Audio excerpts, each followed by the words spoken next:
Peace be with you. Dear friends, welcome to Carmel Radiant Sunday Gospel Reflections. Today we have this beautiful passage of the healing of the lepers taken from Luke chapter 17 verses 11 to 19. One of them comes back to Jesus to thank him as he is a Samaritan. Remember, we find a couple of episodes in the Gospels about Samaritans. In John's Gospel, we find the Samaritan woman who becomes a powerful evangelizer after meeting with Jesus. She brings the entire Samaritan village to meet with Jesus. Then we have the Samaritans not allowing Jesus to enter into their village, and Jesus, after rebuking his disciples because they wanted to bring fire on them and destroy, Jesus goes to another village. We have the interesting parable of the Good Samaritan who helped the man robbed and beaten by the robbers on the way from Jerusalem to Jericho. Then we see this episode of the Samaritan coming back to thank him for the healing he experienced. Dear friends, during the time of Jesus, leprosy was considered a very, very serious illness. The Samaritan, a foreigner, is healed and returns to give thanks to Jesus. His faith leads him to salvation. The accounts of Naaman in the first reading of today and the thankful Samaritan illustrate that divine grace transcends distinctions of race, social status, or nationality. His mercy flows freely to all who open their hearts in faith and gratitude. Both Naaman and the Samaritan leper are outsiders. One is a Syrian, another a Samaritan. Yet they alone truly acknowledge God's intervention. This presents a firm challenge for believers. Outsiders often provide profound lessons of faith to us. They remind us not to take God's gifts for granted. Both Naaman and the Samaritan approach God with empty hands. One washed away his pride in River Jordan. The other lifted up his voice in thanksgiving, in humility, and utter surrender and gratitude. Today, this reflection calls us to examine our hearts. How often do we remember to render thanks to God after our prayers and after we have obtained graces after graces from the divine? Do we only seek God in times of need? Is a question we need to ask very seriously. Forgetting in times of abundance. This is another point we have to take to our heart. Gratitude is not an optional virtue. It is a very heart and essence of Christian discipleship.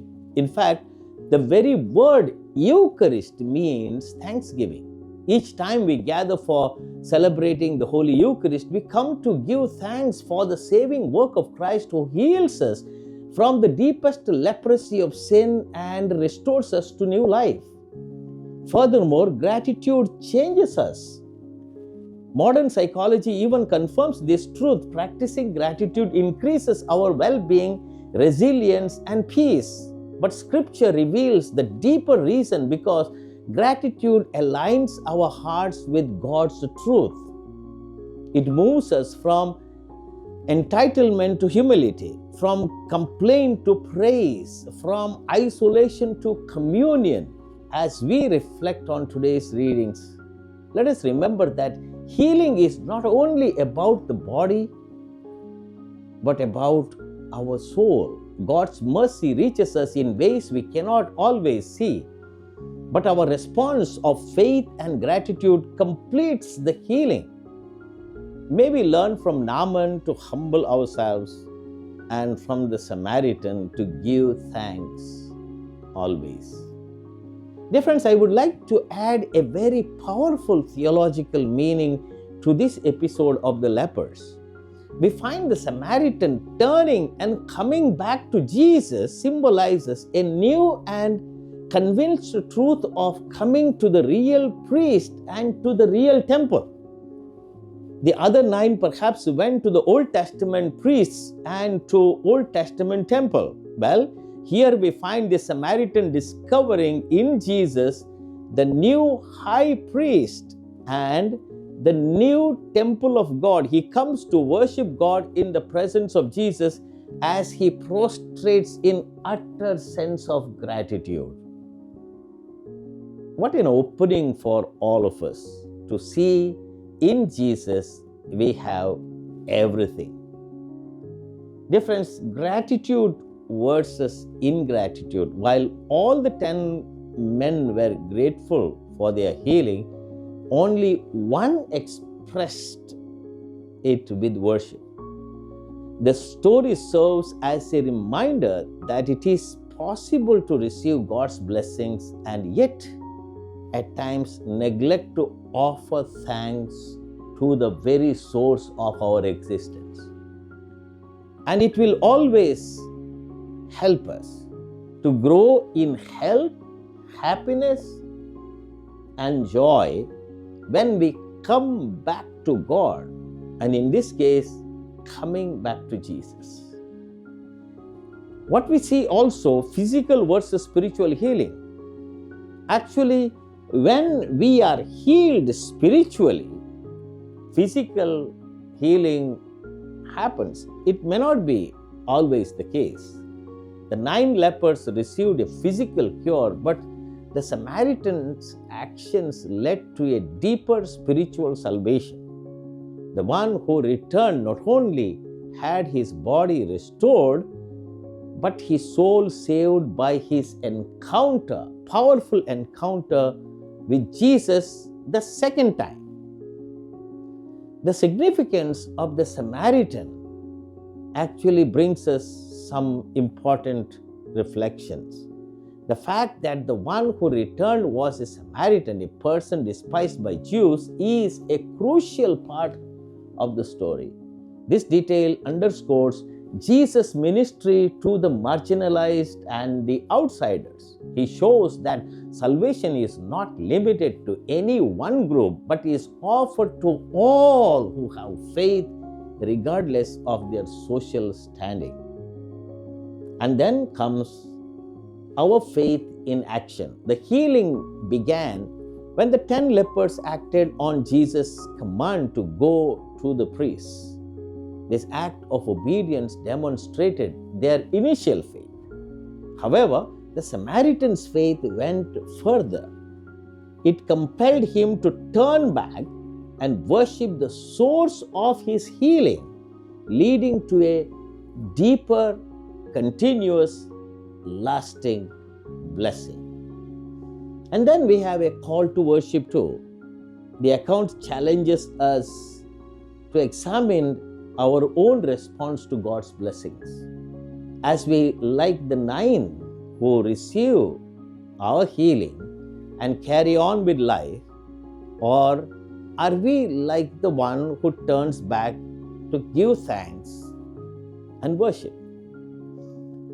All these reflections must help us to go deeper into ourselves. Dear friends, when we look at our life, when we compare our life with millions of people who suffer in one way or the other, I always try to make a comparison. On this planet, if there are 8 billion people, or perhaps 7.5 billion people, we have to just imagine how many millions of people out there suffer physically, spiritually, mentally, morally, ethically, sociologically, and because of natural calamities, because of war, violence. How many millions? Millions, or perhaps billions. And then how many people in the world do not have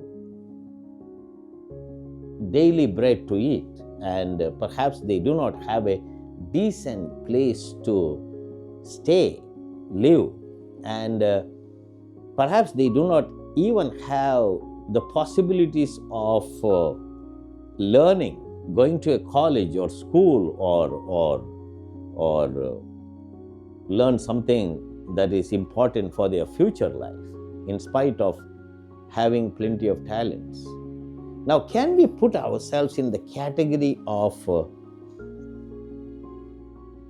3 to 4 billion people, or in the category of 5 billion people, or let us divide it as 3 billion people versus 5 billion people? I think we are in the category of or in the group of 5 billion people who have decent house, food, security, peaceful environment, all that.